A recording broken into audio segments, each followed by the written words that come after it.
Speak now to Elijah Magnier. He's a military and political analyst and joins us from Brussels. Great to have you with us. So the US is convinced that Iran, or appears to be convinced that Iran is behind this attack. Iran, of course, denies involvement. It says it doesn't dictate the actions to the groups that it may well support. What do you think? Well, I think the US is looking in the wrong place, because instead of looking who is behind these attacks, although the Iraqis announced that they are behind it, it should go towards stopping the war in Gaza, because we've seen in Lebanon, in Iraq, and Yemen, an escalation of the type of weapons and the attacks against the Israelis and against the US that is considered in its hand to put enough pressure on Israel by just stopping the supply of weapons or taking other measures that in the hand of the Americans to stop this war. Beyond that, how might it respond? It has said that it will respond at a time and a place of its choosing. Well, we have seen the Americans have responded in the past against the Iraqis and against the Syrian in both countries and against the Yemeni.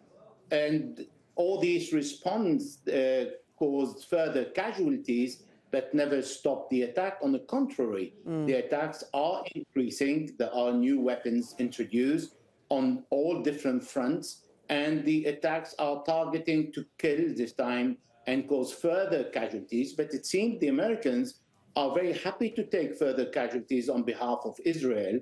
Otherwise, America should exert more control over the Israelis and ask them to stop this war in response to the International Court of Justice.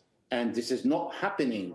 And also the Americans have sent secret letters to Iran asking its intervention to stop its allies from further attacking American troops in Bab el-Mandeb, along the Red Sea, in Syria, Iraq, and in Lebanon. But Iran said, well, you should stop the war on Gaza and everything will stop. So we've seen lack of decision from the American side to respond to the ICJ and to really do what the Americans have committed to do in controlling the security of the maritime passages and the stability in the Middle East. Because we are seeing the US alienating its allies in the region. We've got Iraq already getting upset about retaliatory attacks on its soil, which bring casualties, as you've said.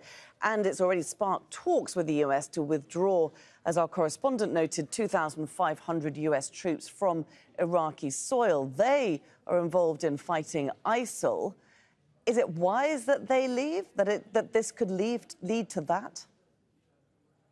Well, it is, because, first of all, the Iraqi army and Hashd al-Shaabi are very well equipped and have enough experience in fighting ISIS or ISIL. Secondly, the Americans are not committed to the deal they have made and the contract with the Iraqi government, that they are there to fight ISIS but not to kill Iraqi security forces, which they have done in several occasions. So the Americans are violating the rule of the agreement. This is why the Iraqi government is forced, according to relying on a decision by the Iraqi parliament in January 2020, that the Iraqi government will ask the US forces to leave Iraq.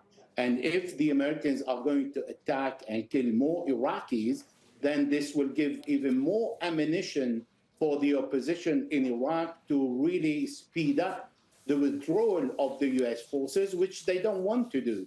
So at the end of the day, it seems America is losing even further by accepting for the war in Gaza to continue when the solution is just stop Israel.